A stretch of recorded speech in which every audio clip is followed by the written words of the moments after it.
लेकिन मर्मस्पर्शी कहानी दी गई है। कहानी अत्यंत प्रेरणादायक और भावुक है। उन्हें कलियुग का अवतार माना जाता है। उनकी कहानी महाभारत काल से जुड़ी है। 1. बर्बरीक का परिचय।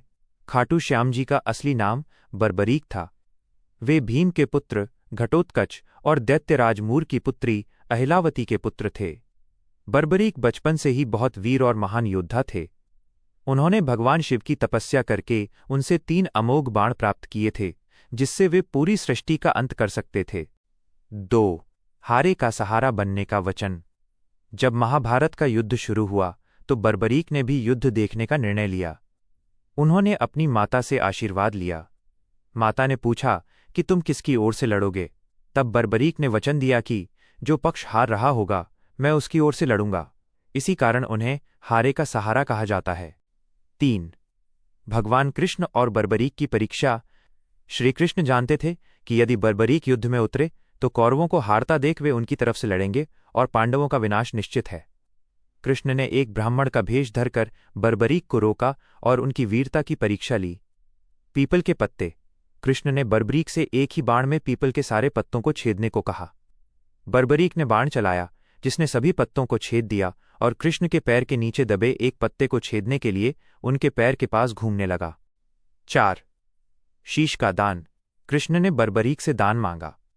जब बर्बरीक ने हाँ कर दी तो कृष्ण ने उनका शीश सिर मांग लिया। बर्बरीक समझ गए कि यह कोई साधारण ब्राह्मण नहीं है। कृष्ण ने अपना असली रूप दिखाया। बर्बरीक ने खुशी खुशी अपना शीश दान कर दिया, लेकिन एक इच्छा जताई कि वे पूरा महाभारत का युद्ध देखना चाहते हैं। 5. श्याम नाम का वरदान। श्री कृष्ण ने बर्बरीक के कटे हुए शीश को एक ऊंचे स्थान पर सुशोभित कर दिया, जहां से उन्होंने पूरा युद्ध देखा।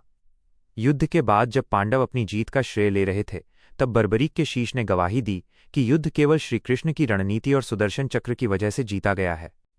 प्रसन्न होकर श्रीकृष्ण ने बर्बरीक को वरदान दिया कि तारांकन कलियुग में तुम मेरे नाम श्याम से पूजे जाओगे। जो भी तुम्हारे दर पर आएगा और सच्चे मन से तुम्हें पुकारेगा तुम उसके कष्ट दूर करोगे। खाटू धाम का निर्माण। बर्बरीक का शीश राजस्थान के खाटू नगर में दफनाया गया था। कहते हैं कि एक बार वहां एक गाय के थन से अपने आप दूध बहने लगा। जब खुदाई हुई तो वहां से वो शीश प्रकट हुआ। इसके बाद राजा रूप सिंह चौहान ने वहां भव्य मंदिर का निर्माण करवाया। मुख्य बातें। उपनाम: शीश का दानी, हारे का सहारा, लखदातार। प्रमुख पर्व: फाल्गुन मेला, होली के समय। जयघोष: हारे का सहारा, बाबा श्याम हमारा।